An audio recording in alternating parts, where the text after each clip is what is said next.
എന്തായാലും KSRTC പൂട്ടിക്കെട്ടാൻ ഒരു തീരുമാനത്തിലേക്കൊന്നും സർക്കാർ പോകില്ല. അങ്ങനെയെങ്കിൽ ജനങ്ങൾ വലഞ്ഞു പോകും. കാരണം ജനങ്ങളെ എത്രത്തോളം ജനങ്ങളോട് അടുത്ത് നിൽക്കുന്ന ഒരു സർവീസ് മേഖലയാണ് KSRTC. നമുക്ക് മറ്റുള്ള പൊതുമേഖലാ സ്ഥാപനങ്ങളിലുള്ള ജോലി ചെയ്യുന്നവർക്ക് ബോണസ് കൊടുക്കുകയോ അല്ലെങ്കിൽ കൂടുതൽ സാമ്പത്തികമായി അവരെ സഹായിക്കുകയോ ചെയ്യുന്നതിലൊന്നും എതിർപ്പില്ല. ഒരു ജോലി എന്ന് പറയുമ്പോൾ എല്ലാവർക്കും അതൊരു സംരക്ഷണവും അല്ലെങ്കിൽ അഭിമാനകരമായ ഒരു കാര്യമാണ്. പക്ഷെ KSRTCയിലെ ജീവനക്കാരെ സംബന്ധിച്ചിടത്തോളം ഇപ്പോൾ അവർക്ക് സംരക്ഷണം ഇല്ലാത്ത ഒരു സ്ഥിതിയാണ് നിലവിൽ വർഷങ്ങളായി ഇങ്ങനെ തുടരുന്നത്.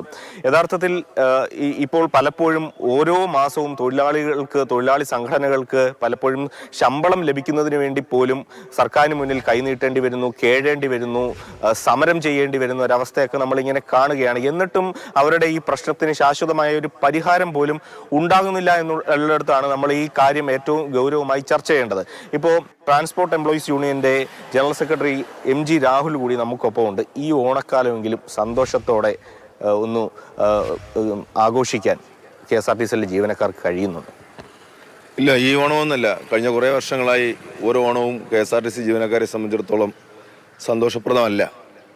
അതിന് കാരണം ഒന്ന്, പണിയെടുത്ത കൂലി ഓണം നേരത്തെ വരുന്നു എന്ന് ആർക്കും പരാതി പറയാനൊക്കില്ല. ഓണം കലണ്ടർ അച്ചടിക്കുന്ന സമയം തന്നെ ഓണം നിശ്ചയിക്കപ്പെട്ടതാണ്. പക്ഷെ എന്തുകൊണ്ടോ സർക്കാരിനും KSRTCയുടെ മാനേജ്മെൻറ്റിനും ഈ ഓണം ഇതാ വരാൻ പോകുന്നു എന്നൊരു ധാരണയില്ലാതെ ഏറ്റവും അവസാനത്തെ റൗണ്ടിൽ ഓടി എങ്ങനെയെങ്കിലും കുറച്ച് പണം കണ്ടെത്തി ശമ്പളം കൊടുക്കുക എന്നൊരു ഉത്തരവാദിത്തമാണ്. അതും മോത്തി ഒരു കാര്യം ശ്രദ്ധിക്കണം. ഈ ശമ്പളം കൊടുക്കുന്നു എന്ന് പറയുമ്പോൾ വലിയ തരത്തിൽ വീമ്പ് പറച്ചിലുണ്ട് സർക്കാരിന്. ഇന്നലെ മന്ത്രി അടക്കമുള്ളവർ പറഞ്ഞു ശമ്പളം കൊടുത്തു, നേരത്തെ തന്നെ ഓണത്തിന് മുന്നോടിയായിട്ട് തന്നെ കൊടുത്തു, ഒറ്റ ഗഡുവായിട്ട് കൊടുത്തു എന്നൊക്കെ പറയുന്നുണ്ട്. പക്ഷെ ആ ശമ്പളം ഓഗസ്റ്റ് മാസത്തെ ശമ്പളമാണ്. ആ ശമ്പളം പോലും 12 ദിവസം കഴിഞ്ഞാണ് KSRTC ജീവനക്കാർക്ക് കിട്ടുന്നത്. അതെ, 1-ാം തീയതി തരും, എന്നെ വിശ്വസിക്കുമെന്നാണ് മന്ത്രി പറഞ്ഞത്. അത് കഴിഞ്ഞ് പിന്നെ 11-ാം തീയതി ഉറപ്പായും തരുമെന്ന് പറഞ്ഞു. 11-ാം തീയതി കൊടുക്കാൻ പറ്റിയില്ല. ഇന്നലെ പിന്നെ 12-ാം തീയതി ഞങ്ങൾ മനസ്സിലാക്കുന്നത് 7 ദിവസത്തെ ഡീസലിൻ്റെ പണം ഓയിൽ കമ്പനിക്ക് കൊടുക്കാനുള്ളതിനെ ഹോൾഡ് ചെയ്തിട്ട് ആ ശമ്പളം കണ്ടെത്തി എന്നുള്ള ഒരു നിലയിലാണ് കാര്യങ്ങൾ പറയുന്നത്. പക്ഷേ ഞാൻ പറയുന്നത് തുടർച്ചയായി എല്ലാ വർഷവും, കഴിഞ്ഞ വർഷവും കഴിഞ്ഞതിൻ്റെ അങ്ങേ വർഷവും അതിന് മുമ്പത്തെ വർഷവും എല്ലാം ഈ ബോണസിൻ്റെ വിഷയത്തിൽ, ഫെസ്റ്റിവൽ അലവൻസിൻ്റെ വിഷയത്തിൽ, അഡ്വാൻസിൻ്റെ വിഷയത്തിൽ ഇത് ഇത്രയും കേരളത്തിലെ സകലമാന തൊഴിലാളിക്കും കൊടുക്കുന്നതാണ്. ഇപ്പോൾ NRIG വർക്കർമാർക്ക്, തൊഴിലുറപ്പ് തൊഴിലാളികൾക്ക് വരെ, അടഞ്ഞുകിടക്കുന്ന തോട്ടം തൊഴിലാളികൾക്കും കശുവണ്ടി ഫാക്ടറിയിലെ തൊഴിലാളികൾക്കും വരെ 8.3% ബോണസ് കൊടുക്കാൻ കേരളത്തിലൊരു ഗവൺമെൻറ് തീരുമാനിച്ചു. പക്ഷേ നിയമാനുസൃതമായി പബ്ലിക് സർവീസ് കമ്മീഷൻ വഴി ഇതിനകത്ത് പണിയെടുക്കാൻ വന്ന KSRTCയിലെ 23,000-ഓളം വരുന്ന തൊഴിലാളികൾക്ക് ഇത് കൊടുക്കുന്നതിനെക്കുറിച്ച് ഗവൺമെന്റിന് ഒരു വേവലാതിയുമില്ല, മാനേജ്മെന്റിന് ഒരു വേവലാതിയുമില്ല. ഏതെങ്കിലും തരത്തിലേ സാധാരണഗതിയിൽ നിങ്ങൾ ഈ തൊഴിലാളി സംഘടനകളുമായിട്ട് ബന്ധപ്പെട്ട് ഒരു ചർച്ച നടത്തുമായിരുന്നു ഈ ഓണത്തിന് മുന്നോടിയായിട്ട്? ഈ വർഷം എന്തെങ്കിലും തരത്തിലുള്ള ചർച്ച ഈ ബോണസ് കൊടുക്കുന്നതിനെ പറ്റി എന്തെങ്കിലും നടത്തിയിട്ടുണ്ടോ? അത് ഇത് KSRTC ഒരു സ്റ്റാറ്റ്യൂട്ടിന്റെ അടിസ്ഥാനത്തിൽ പ്രവർത്തിക്കുന്ന സ്ഥാപനമാണ്, ഒരു പൊതുമേഖലാ സ്ഥാപനം. പൊതുമേഖലാ സ്ഥാപനങ്ങളുടെ ബോണസിനെ സംബന്ധിച്ചിടത്തോളം അവിടെ തൊഴിലാളി സംഘടന നഷ്ടത്തിലോ ലാഭത്തിലോ എന്നുള്ളത് രണ്ടാമത്തെ വിഷയം. പക്ഷെ അവിടുത്തെ തൊഴിലാളി സംഘടനകളുമായി മാനേജ്മെന്റ് കൂടിയാലോചന നടത്തണം എന്നത് മാൻഡേറ്ററിയാണ്. ആ ചർച്ചയിലൂടെ നിങ്ങൾ എന്ത് തീരുമാനം എടുക്കാം, ആ തീരുമാനത്തിന്റെ അടിസ്ഥാനത്തിലുള്ള ആനുകൂല്യങ്ങളെ വിതരണം ചെയ്യുക എന്നുള്ളതാണ്. പക്ഷെ KSRTCയിൽ ഈ ഓണക്കാലത്ത് ദൗർഭാഗ്യവശാൽ KSRTCയിലെ മാനേജ്മെന്റ് തൊഴിലാളി സംഘടനകളുമായി ഒരു ചർച്ചയ്ക്കും തയ്യാറായിട്ടില്ല.